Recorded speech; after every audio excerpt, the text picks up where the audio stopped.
तो hello friend, जय हिंद। आप सभी का फिर से स्वागत है एक नए प्रैक्टिस सेट में। तो जैसा कि पता है कि आगामी बिहार दरोगा का जो आने वाला सीट है उसमें आप एक सीट अगर पक्का करना चाहते हैं तो ये सेट से जरूर जुड़िए, क्योंकि ये सेट प्रैक्टिस सेट जो है ज्ञान बिंदु जीएस एकेडमी के द्वारा चलाया जा रहा है। और ये आपको पता ही होगा कि ज्ञान बिंदु जीएस एकेडमी दरोगा फैक्ट्री के नाम से जानने लगा है। तो आप लोग देर ना करते हुए इस वीडियो से जुड़े रहिए और देखिए, पूरा वीडियो देखिए। और इसका जो ये सेशन थर्ड का है, सेशन थर्ड का ये सेट नंबर 45 है, सेट नंबर 45 है। तो इसका सेशन थ्री का आज तीसरा हमारा प्रैक्टिस सेट है। आप लोग काफ़ी अच्छा प्यार इस पर है ना दर्शा रहे हैं। पीछे का जो भी हमारा वीडियो अपलोड हुआ है काफ़ी अच्छा जो है रिजल्ट देखने को मिला है।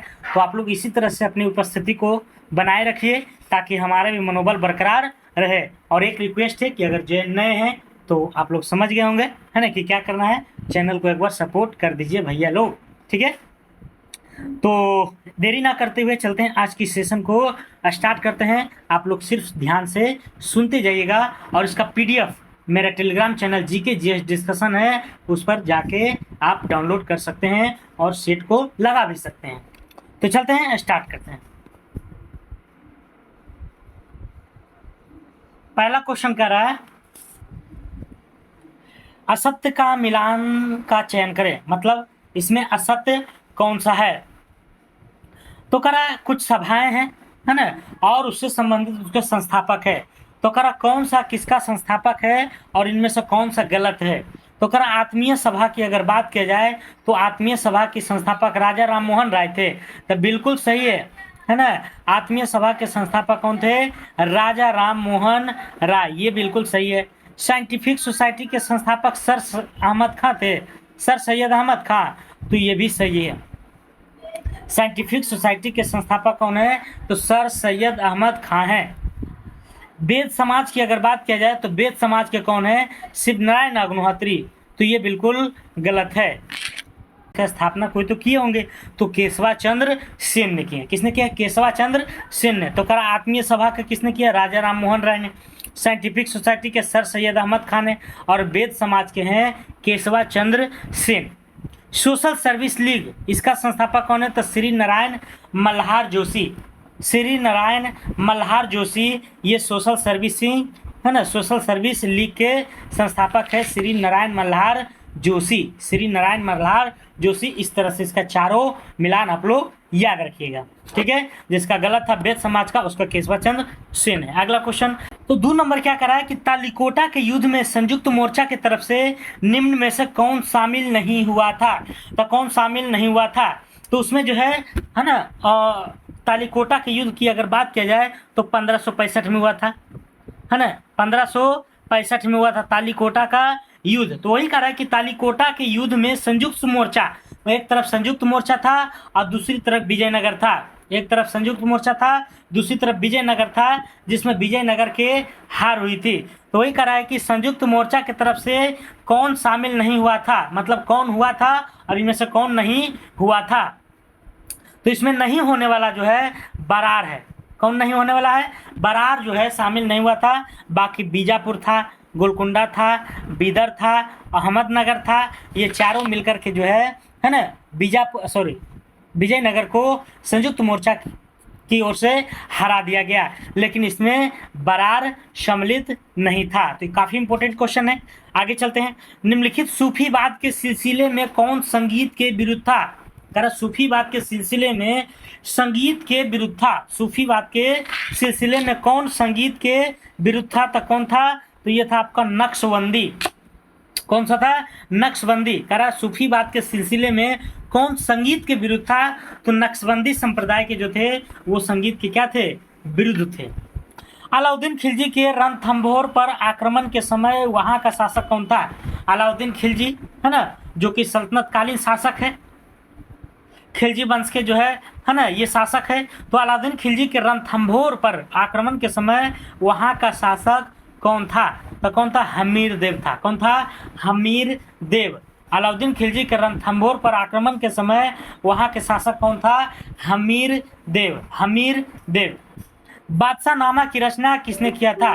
तो बादशाह नामा की रचना की अगर बात किया जाए तो वह किसने किया था? तो बादशाह नामा की रचना किसने किया था? ये अब्दुल हमीद लाहौरी ने किया था। बादशाह नामा की रचना किनके द्वारा हुआ था? अब्दुल हामिद लाहौरी के द्वारा। अब्दुल हामिद लाहौरी, अब्दुल हमीद लाहौरी के द्वारा। अगला, सहायक संधि के बारे में किसने कहा था कि देशी रियासत ने अपनी स्वतंत्रता, राष्ट्रीय चरित्र अथवा वह सब जो देश के प्रतिष्ठित बनाते हैं इन्हें बेचकर सुरक्षा मोल ले ली है? सहायक संधि के बारे में यह कहा गया था, सहायक संधि के बारे में यह कहा गया था कि देशी रियासत ने अपनी स्वतंत्रता, देशी रियासत ने अपनी स्वतंत्रता, राष्ट्रीय चरित्र और सब जो देश के प्रतिष्ठित बनाते हैं इसे बेच करके सुरक्षा मोल ले लिया है। तो ये जो है किसने कहा था? तो ये सर थॉमस मुनरो ने कहा था। किसने कहा था? सर थॉमस मुनरो ने, सर थॉमस मुनरो ने। अगला क्वेश्चन, भारतीय सुधार समिति की स्थापना किसने किया था?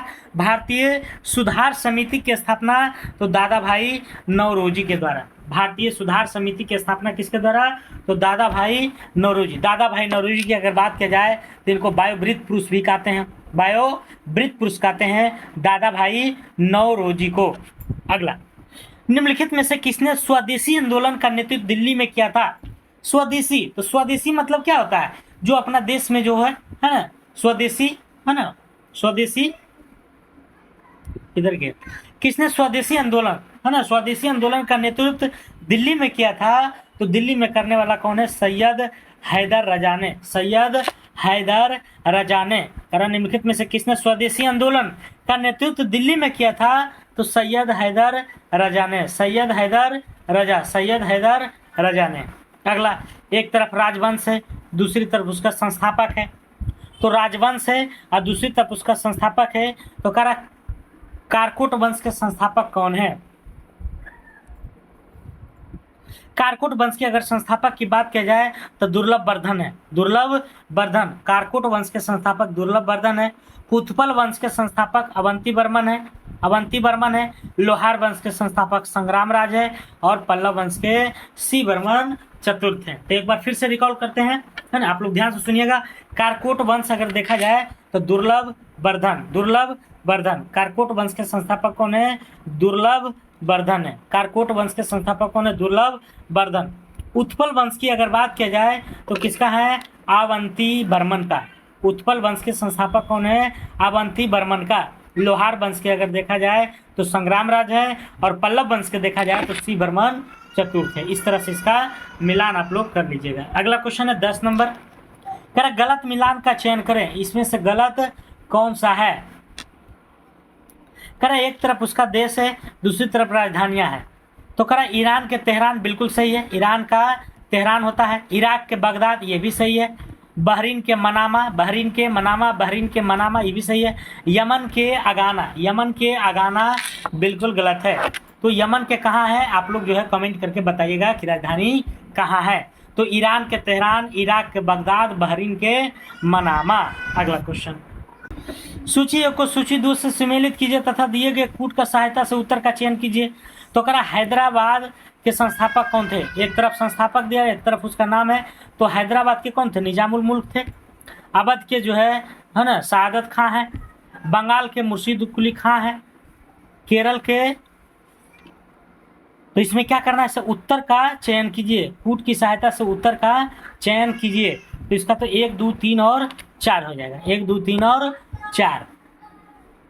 ठीक है, तो हैदराबाद के निजामुल मुल्क, अवध के सादत खां, बंगाल के मुर्शीद कुली खां और केरल के मार्तंड वर्मा। अगला क्वेश्चन, क्षेत्रफल की दृष्टि से सबसे छोटा बाघ रिजर्व कौन सा है? बाघ रिजर्व तो बहुत सारा है, लेकिन क्षेत्रफल में सबसे छोटा कौन सा है? तो आपको बोर है। अगर क्षेत्रफल की दृष्टि से सबसे छोटा बाघ रिजर्व कौन है? बोर। क्षेत्रफल की दृष्टि से सबसे छोटा बाघ रिजर्व कौन सा है? तब बोर है, बोर, बोर। वर्ष 1973 में सर्वप्रथम गहन पारिस्थितिकी शब्द का प्रयोग सर्वप्रथम किसने किया था? कर वर्ष 1973 में, वर्ष 1973 में सर्वप्रथम गहन पारिस्थितिकी शब्द का प्रयोग सर्वप्रथम किसने किया था? तो किसने किया था? अर्नीज नेस ने। किसने किया था? अर्नीज नेस ने। करा है। वर्ष 1973 में सर्वप्रथम गहन पारिस्थितिकी शब्द का प्रयोग सर्वप्रथम किसने किया था? तो अर्नीज नेस ने। अगला, भारत में जैव विविधता संरक्षण योजना की शुरुआत कब की गई थी? शायद 88-89। क्या सही है? नहीं, 91 से 92 में भारत में जैव विविधता संरक्षण योजना की शुरुआत 1991 से 1992 के बीच में किया गया था। 1991 से 1992। सतत विकास हेतु एजेंडा 21 कब स्वीकृत किया गया था? तो कब स्वीकृत किया गया था? यह किया गया था रियो सम्मेलन 1992, रियो सम्मेलन 1992 में। करा, सतत विकास हेतु एजेंडा 21 कब स्वीकृत किया गया? रियो सम्मेलन 1992। अगला क्वेश्चन, असत्य मिलान का चयन करें। विश्व वन्य जीव दिवस, विश्व वन्य जीव दिवस असत्य का चयन है ना, तो 3 मार्च बिल्कुल सही है। विश्व वन्य जीव दिवस है 3 मार्च। विश्व वानिकी दिवस 21 मार्च, भी सही है। राष्ट्रीय पक्षी दिवस, ये गलत है ना, 14 नवंबर को बाल दिवस मनाते हैं, वाल दिवस। विश्व महासागर दिवस 8 जून को, ये सही है, ये गलत है, ठीक है। तो विश्व वन्य जीव दिवस देखा जाए तो 3 मार्च को, विश्व वानिकी दिवस 21 मार्च को, और विश्व महासागर दिवस 8 जून को। अगला क्वेश्चन, अमृतसर के भारतीय राष्ट्रीय कांग्रेस अधिवेशन 1919 के प्रस्ताव के अनुसार महात्मा गांधी द्वारा कांग्रेस का नया संविधान लिखने हेतु निम्नलिखित में से किन्हें उनके सहयोग हेतु चुना गया? फिर से क्वेश्चन समझिए। अमृतसर के भारतीय राष्ट्रीय कांग्रेस अधिवेशन है ना, राष्ट्रीय कांग्रेसन होता था अलग अलग शहरों में, तो कर अमृतसर के भारतीय राष्ट्रीय कांग्रेस अधिवेशन 1919 के प्रस्ताव के अनुसार गांधी द्वारा कांग्रेस का नया संविधान लिखने हेतु निम्नलिखित में से किन्हें उनके सहयोग हेतु चुना गया था? तो कर सहयोग के रूप में किसे? तो बाल गंगाधर तिलक को, है ना, बाल गंगाधर तिलक को चुना गया था। और किसको? तो नहीं, सॉरी, बाल गंगाधर तिलक नहीं होगा, इसमें होगा आपको एनसी केलकर और आरबी सेन, है ना, एनसी केलकर और आरबी सेन, ये दोनों को जो है चुना गया था। किसके लिए? तो संविधान लिखने के लिए सहयोग के रूप में एनसी केलकर और आरबी सेन ने। कर यूपीएससी के अध्यक्ष एवं सदस्यों का आचरण की जांच कौन करता है? कर उसका आचरण कैसा है, इसका जांच कौन करता है? तो सर्वोच्च न्यायालय करता है। कौन करता है? सर्वोच्च न्यायालय तथा उच्च न्यायालय आदि की भाषा का संबंध किस अनुच्छेद से है? तरह सर्वोच्च न्यायालय और उच्च न्यायालय आदि की जो भाषा का संबंध है वह किसमें है? तो भाषा आपको 348 में है। कर उच्च न्यायालय और सर्वोच्च न्यायालय की जो भाषा है का संबंध किस अनुच्छेद में है? तो 348 में है। अगला क्वेश्चन, राष्ट्रपति शासन 356 में लगाता है तो अधिकतम कितनी अवधि के लिए लगाया जा सकता है? तो कितना माह?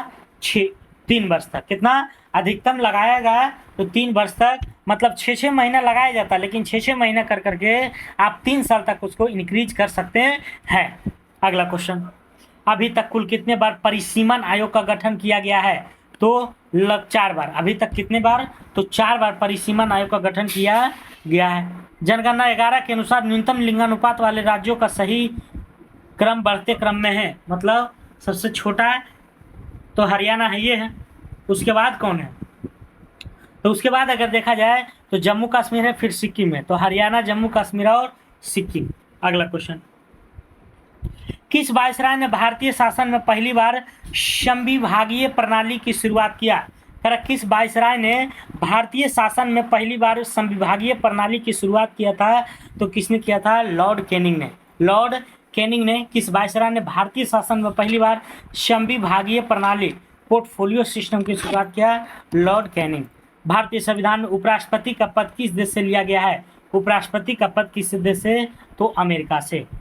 किस संविधान संशोधन अधिनियम के तहत मतदान की आयु सीमा 21 से 18 कर दिया गया था? तो किसमें किया गया था? ये आप लोग बता सकते हैं। तो 61वां, कैमा से 61वां संविधान संशोधन के तहत, है ना, ये प्रावधान किया गया था। निम्न में से कौन सी संस्था लोकतांत्रिक समाजवाद के उद्देश्यों की प्राप्ति को दर्शाता है? कौन सी संस्था है जो लोकतांत्रिक समाजवाद के उद्देश्यों को प्राप्ति को दर्शाता है? तो कौन सा जो है? तो ये आपको नीति आयोग, कौन सा है, नीति आयोग। कारण निम्न में से कौन सी संस्था लोकतांत्रिक समाजवाद के उद्देश्यों को प्राप्ति को दर्शाता है, तो नीति आयोग। नवपाषाण कालीन गर्त निवासों के अवशेष कहाँ से मिले थे, नवपाषाण कालीन गर्त निवासों के अवशेष कहाँ से मिले थे, तो कहाँ से मिला था, ये मिला था आपको, है ना, बुर्जहोम से और गुफ कराल से, है ना, बुर्जहोम और गुफ कराल से नवपाषाणी गर्त निवासों के अवशेष कहाँ से मिले थे, तब बुर्जहोम और गुफ कराल से। ठीक है, 1 और 2 हो जाएगा। कर कुमुदवती, वर्धा, मगारी तथा हिंद निम्न में से किसकी सहायक नदी है, कुमुदवती, वर्धा, मगारी तथा हिंद किसकी सहायक नदियां हैं, तो किसकी है, ये तुंगभद्रा की है। कुमुदवती, वर्धा, मगारी, हिंद किसकी है, तुंगभद्रा की है। अगला क्वेश्चन,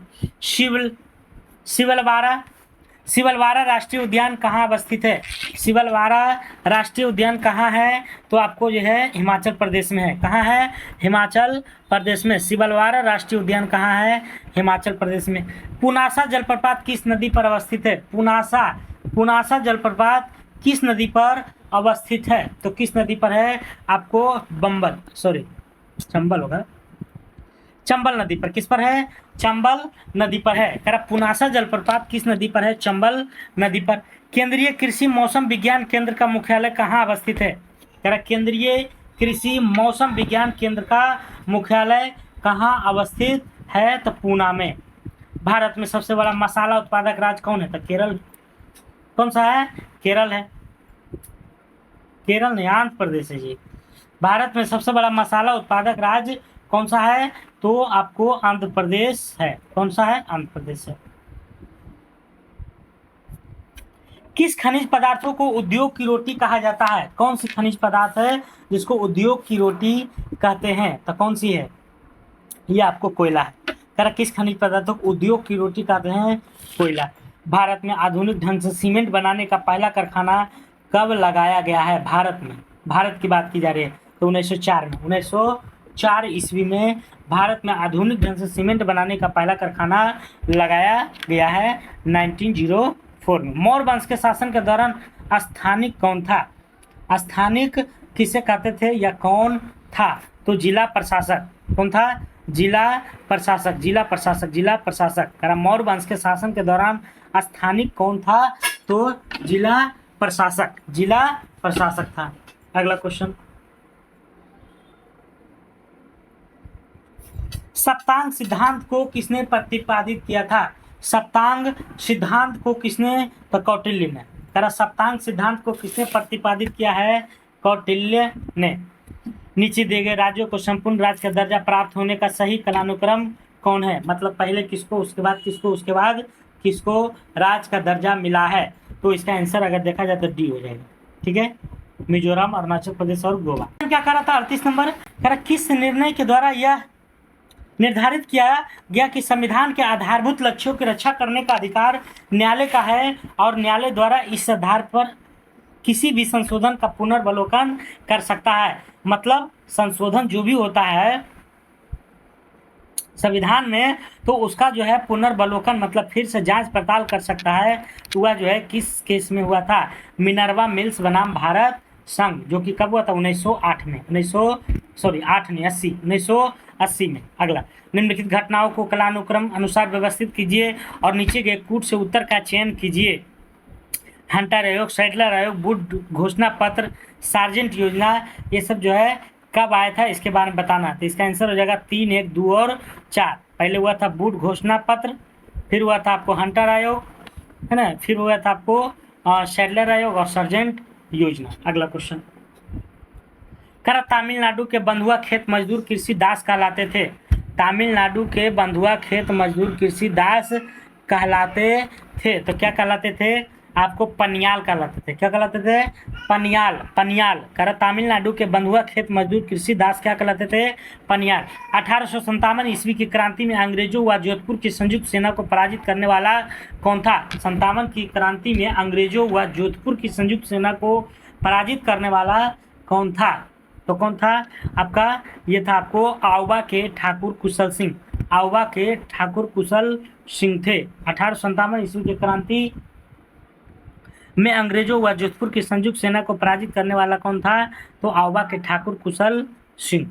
कृषि मंत्रालय ने हाल ही में कहा जैविक नियंत्रण प्रयोगशाला का उद्घाटन किया है? कृषि मंत्रालय ने हाल ही में कहा जैविक कहाँ किस जगह जैविक नियंत्रण प्रयोगशाला का उद्घाटन किया है? तो कहाँ किया गया है? यह हैदराबाद में। अगला क्वेश्चन, किसने हाल ही में आईपीएल 2023 में सबसे तेज अर्धशतक बनाया है? तो किसने बनाया है? यशस्वी जायसवाल ने। अगला question, south Asian youth table tennis championship 2023 हाल ही में कहाँ संपन्न हुई? तो कहाँ संपन्न हुई थी? ईटानगर में। अरुणाचल प्रदेश की राजधानी है ईटानगर। वहीं पर south Asian youth table tennis championship 2023 हाल ही में संपन्न हुआ है। हाल ही में कहाँ अरब लीग का 32वां शिखर सम्मेलन आयोजित किया गया है? तो कब किया गया है? जेद्दा में। हाल ही में कहाँ अरब लीग का 32वां शिखर सम्मेलन आयोजित किया गया है? तो जेद्दा में। कौन सा राज्य हाल ही में ग्रीन हाइड्रोजन पॉलिसी तैयार करेगा? तो ग्रीन पॉलिसी हाइड्रोजन तैयार करेगा कौन? तो हिमाचल प्रदेश में। कौन सा राज्य हाल ही में ग्रीन हाइड्रोजन पॉलिसी तैयार करेगा? हिमाचल प्रदेश में। अगला, विश्व पर्यावरण दिवस 2023 का थीम क्या है? तो क्या है? आपको प्लास्टिक प्रदूषण का समाधान करना। प्लास्टिक प्रदूषण का समाधान विश्व पर्यावरण दिवस 2023 का थीम है। 25 जून 2023 को प्रधानमंत्री मोदी को किस देश ने अपने सर्वोच्च सम्मान ऑर्डर ऑफ द नाइल से सम्मानित किया है? तो किसने किया है? मिस्र ने। 25 जून 2023 को प्रधानमंत्री मोदी को किस देश के ने अपनी सर्वोच्च सम्मान ऑर्डर ऑफ द नाइल, है ना? तो मिस्र। किस राज्य सरकार ने हाल ही में राज्य के पद्म पुरस्कार विजेताओं को 10,000 रुपये मासिक पेंशन देने की घोषणा की है? कौन सा राज्य सरकार ने हाल ही में राज्य के पद्म पुरस्कार विजेताओं को, जो पद्म पुरस्कार जीते हुए हैं, उसको 10,000 रुपया मासिक पेंशन देने की घोषणा किया गया है? तो किसको दिया गया है? कौन सा राज्य? हरियाणा, है ना? कौन सा है? हरियाणा है। अगला, हाल ही में प्रकाशित पुस्तकों के संबंध में कौन सा सुमेलित है लेखक? तो इसमें से कौन सा सुमेलित है ये बताना। तो इसमें सुमेलित अगर देखा जाए तो सभी है। रस्किन बॉन्ड का जो है पुस्तक है the golden years of the many Joy of living a good long life. Doctor Manoj Kumar का है सुप्रीम कोर्ट इन कॉम मेरिकल आर्बिट्रेशन। आदित्य भूषण के गट्स अमिडेस ब्लूड द, है ना? तो जो भी है ना, ये सभी जो है इसका पुस्तक का लेखक है। अगला क्वेश्चन, वर्ष 2024 में क्वाड शिखर सम्मेलन की मेजबानी किस देश द्वारा की जाएगी? क्वाड शिखर सम्मेलन 2024 में होने वाली है, तो इसका जो है किस देश ने करेगी? तो ये भारत करेगा। कौन करेगा? भारत। अनाथ और निराश्रिता बच्चों को बेहतर जीवन और शिक्षा के अवसर प्रदान करने के उद्देश्य से किस राज्य सरकार द्वारा सुख आश्रय योजना शुरू की घोषणा किया गया है? तो किसके द्वारा? हिमाचल प्रदेश के द्वारा। अनाथ और निराश्रित मतलब जिसका कोई नहीं है और जिसका कोई आश्रित नहीं है, तो वैसे बच्चों को बेहतर जीवन और शिक्षा के अवसर प्रदान करने के लिए, है ना, राज्य सरकार द्वारा सुख आश्रय योजना शुरू करने की घोषणा की गई है। वो कौन सा? हिमाचल प्रदेश। किस राज्य को पुलिस ने तीर्थ हुआ पर्यटन स्थल पर स्वच्छता बनाए रखने के लिए ऑपरेशन मर्यादा शुरू किया गया है? कौन सा राज्य की पुलिस ने तीर्थ हुआ पर्यटन स्थल पर स्वच्छता बनाए रखने ऑपरेशन मर्यादा को शुरू किया है? तो ऑपरेशन मर्यादा को शुरुआत किसने किया है? ये उत्तराखंड ने। किसने किया है? उत्तराखंड के द्वारा। अगला क्वेश्चन, हाल ही में किस राज्य के मिर्चा चावल को जीआई टैग प्रदान किया गया है? मिर्चा चावल को जीआई टैग मिला है, तो कौन सा है? तो ये बिहार है। हाल ही में किस राज्य के मिर्चा चावल को जीआई टैग प्रदान किया गया है? तो बिहार को। किस देश में माइटोकॉन्ड्रिया डोनर उपचार विधि से पहले 3 पेरेंट्स बच्चों का जन्म हुआ था? किस देश में माइटोकॉन्ड्रियल डोनर उपचार विधि से 3 पेरेंट्स बच्चों को जन्म हुआ था? तो कहाँ हुआ था? ये ब्रिटेन में हुआ था। कहाँ हुआ था? किस देश में? तो ये ब्रिटेन में हुआ था। अगला क्वेश्चन, हाल ही में गुच्ची की पहली भारतीय वैश्विक ब्रांड एम्बेसडर कौन बन गई है? तो कौन सा बन गई है? आलिया भट्ट। गुच्ची, है ना, गुच्ची की पहली भारतीय वैश्विक brand ambassador Alia Bhatt. Green organisation ने किस मेट्रो को ग्रीन वर्ल्ड अवार्ड 2023 प्रदान किया गया है? ग्रीन ऑर्गेनाइजेशन ने किस मेट्रो को ग्रीन वर्ल्ड अवार्ड 2023 प्रदान किया गया है? तो चेन्नई मेट्रो को। अगला क्वेश्चन, तुर्की की मंजूरी के बाद कौन सी देश नाटो का 31वां सदस्य बन गया है? तुर्की की मंजूरी के बाद 31वां सदस्य नाटो का बन गया है, तो कौन सा देश बन गया है? आपको फिनलैंड बन गया है। कौन बन गया है? फिनलैंड। हाल ही में किस केंद्रीय मंत्रालय द्वारा साथी पोर्टल और मोबाइल ऐप को लॉन्च किया गया है? हाल ही में किस केंद्रीय मंत्रिमंडल द्वारा साथी पोर्टल और ऐप लॉन्च को किया गया है? तो कौन किया गया है? कृषि और किसान कल्याण मंत्रालय। हाल ही में किस राज्य में बी.आर. अम्बेडकर की 125 फुट ऊंची प्रतिमा का अनावरण किया गया है? तो कौन सा राज्य में? तेलंगाना में। कहाँ किया गया है? तो तेलंगाना में, आंध्र प्रदेश के राजधानी। तेलंगाना राजधानी नहीं, सॉरी, तेलंगाना तो अब एक अलग स्टेट ही है ना। अगला, विश्व मलेरिया दिवस 2023 से संबंधित निम्नलिखित कथनों पर विचार कीजिए। तो है ना, यह दिवस प्रत्येक 25 अप्रैल को, बिल्कुल सही है ना, मलेरिया दिवस 25 अप्रैल को मनाया जाता है। विश्व मलेरिया दिवस 2023 का थीम टाइम्स टुडे है, तो क्या ये सही है? नहीं, ये गलत है, 1 नंबर केवल सही है। अगला क्वेश्चन,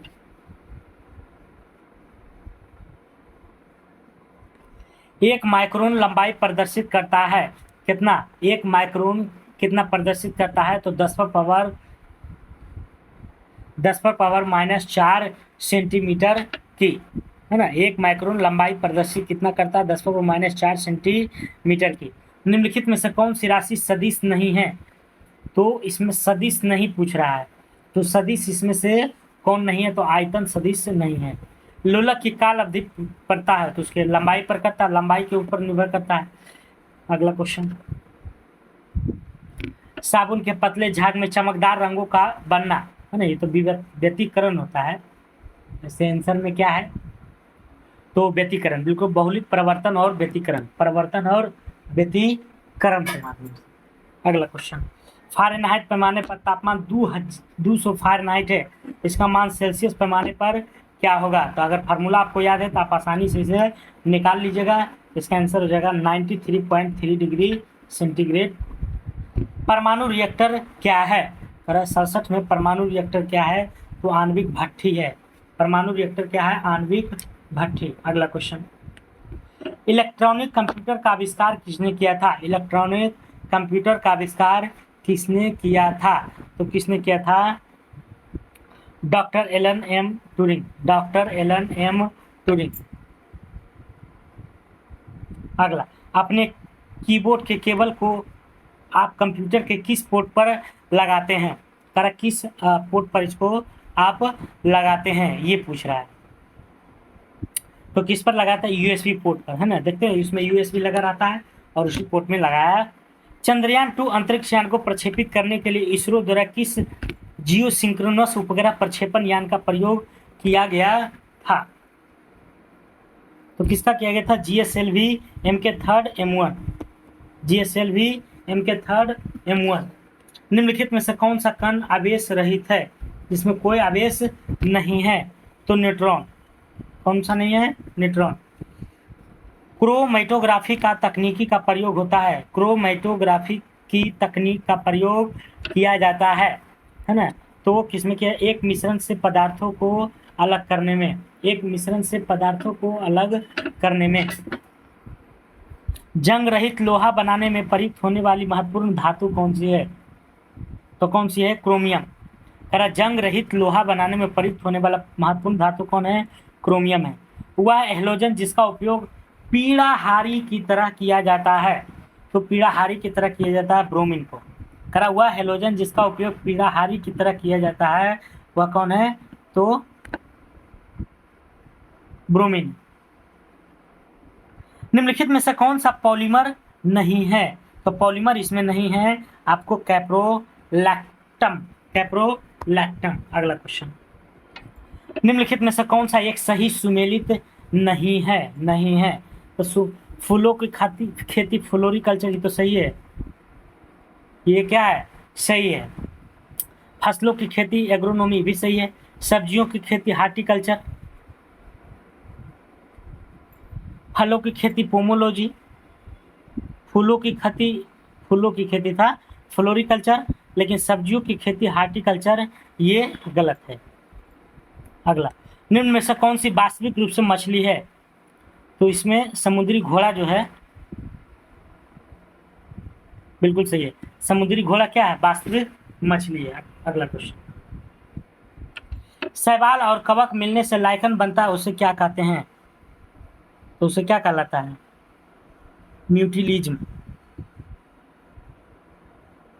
म्यूटिलिज्म कहलाता है। कह जीव कोशिका में आनुवांशिक लक्षणों के नियंत्रण में निम्नलिखित में से कौन सा उत्तरदायी है? जीव कोशिकाओं में आनुवांशिक लक्षणों के नियंत्रण में कौन सा उत्तरदायी है? तो कौन सा है? डीएनए। इनमें से कौन सा पौधा नाइट्रोजन स्थिरीकरण में सहायक नहीं है? सहायक नहीं है तो धान थोड़ी है, धान नहीं होगा। अगला, मनुष्य के जीवन काल में कितने दांत 2 बार विकसित?